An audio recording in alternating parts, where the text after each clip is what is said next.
استاد همین اوید به همین موضوع دختر است. همین طلبه های ما مثال از موضوع در صف هفتم تحصیل میکنه.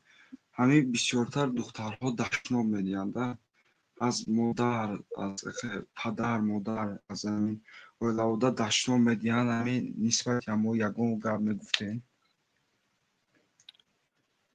وقتی که حضرت معاذ رضی الله عنه پیامبر صلی الله علیه و سلم را آیدی عملهایی که بنده را به جنت می‌دارد و عملهایی که بنده را به دوزخ می‌دارد سوال کرد.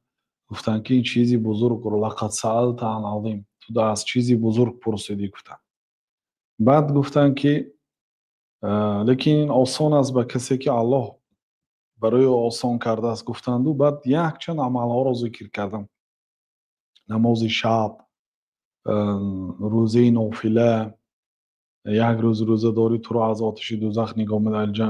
الصوم و جن، روزه پرده از آتش دوزخ هست. گفتند نماز شب خوان، صدقه کن، نمازهای 5 وقته، این چیزایی هم ذکر کردن، زکات و فرضها را. بعد اینها را ذکر کردن، بعد جهاد را ذکر کردن، یک چند عملها را ذکر کردن. عادت در ابتدا شریک نمی‌بیاری، الله تعالی را یگانه پرستش می‌کنی، شریک نمی‌بیاری، تمام ارکان اسلام گفتن. بعد گفتن که میخوای که خلاصه کلام را گویم، یعنی کدام عمل تو را به جنت می‌دارد و کدام عمل تو را به دوزخ می‌دارد، خلاصه اش را گویم؟ گفتن که بله یا رسول الله گویید. بعد از نوک زبانشان خپیدند و امسک علیک هذا، انا همین را نگاه دار، همین زبان نگاه دار، و جنت هم می‌داری، از دوزخ هم محفوظ میمونی. بعد گفت که یا رسول الله آدم ها هر چیزی که با زبانشون میگن اونم حساب کتاب دارد روز قیامت. گفتن که ثکیلت که مادرت تو را گم کند، یعنی یک کلمه تعجب آور، نخواد همین ندانی. و هل یکب الناس على وجوههم او قال على مناخرهم الا حصائد السنتهم. و مردم به روشان به دوزخ به چی میافتند؟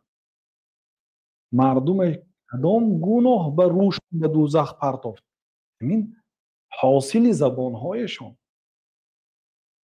هر سخنی که تلفظ می شود انسان روز قیامت حساب و کتاب دارد. حتی هوا چخیل است، هوا گرم است، ساعت چند شد، ساعت فلان، همین چیزها هم میگن جوابگری دارد. اینا نه ثواب است نه گناه، لیکن جوابگری دارد. هر یک لفظ روز قیامت جوابگری دارد. بنابراین پیامبر صلی الله علیه و سلم میگه الله لعنت کند آن آدمی که پدر و مادری خودش را لعنت میکند. صحابه پرسیدن که یا رسول الله چخیل آدم پدر و مادر خودش را لعنت میکند؟ گفتن که آخه پدر دیگر کس را لعنت میکند یا حقارت میکند، در جواب است وای آدم پدر اینه حقارت میکند، مادر یک آدم حقارت میکند، وای هم در عوضش در جوابش مادر اینه حقارت میکند، گویا که مادر خودش حقارت کرده است. بنابراین الله تعالی ما را گفت که ولا تسبوا الذين يدعون من دون الله فيسبوا الله عدوا بغیر علم. آیه قرآن است. شما حقارت نکنید. الذين يدعون من دون الله، اونایی که غیر الله تعالی دیگر خداها را پرستش میکنن، بت‌های خداهای باطل را پرستش میکردن. مشرک ها را حقارت نکنید. هم فیسب الله عدوا بغیر علم. اونها در جوابش وقتی شما آنها را حقارت میکنید، اونها در جواب الله تعالی را حقارت میکنن. کی سبب شد؟ شما سبب شده. بنابراین این دخترهایی که یا پسرهایی که پدر و مادر مردم رو لعنت میکنن یا حقارت میکنن، اینا پدر و مادر خودشون رو لعنت کردن. بنابراین جواب نمیگردانید. وقتی که در حق شما یک آدم سخنی نادرست گفت، شما جواب نمیگردانید، فرشته ها از نام شما به وی جواب میگردانند. تو میگویید به پدر و مادر من اصلا، یعنی آدم یک نوعی سیاست و هیبت داشته باشد که نه دخترها نه پسرها پدر و مادر شما رو نرسند و شما تحقیر کرده نتواند. و البته تربیه کردن لازم است. یعنی خیلی صنفی هفت ما در زمان ما این خیلی گپ نبود که یک دختر حقارت کند عموما. و الله پناه دهد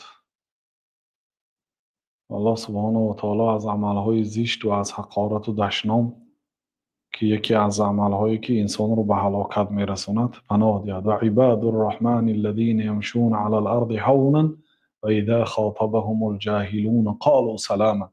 الله تعالی سلام میگه در سوره فرقان به اونهایی که و بندگان اینه که الله تعالی اونهایی که وقتی که کسی آنها را آزار دهد در حقشان سخنهای ناجا گوید قالوا سلاما، در جواب حقارت آنها یعنی جوابی میدهند که از گناه سلامت میمونند، یعنی عیناً جوابی مثل آنها را نمیدهد، سکوت میکنند، جواب نمیگردانند.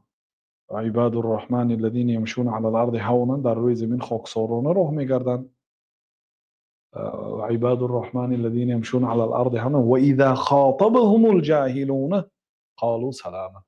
اگر جاهل ها با آنها خطابی نادرست کنند با آنها یه رفتار میکنند که از گناه سلامت میمانند.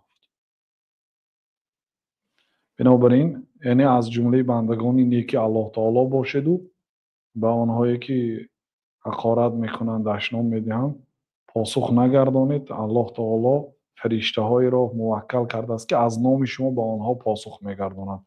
والله تعالی اعلم.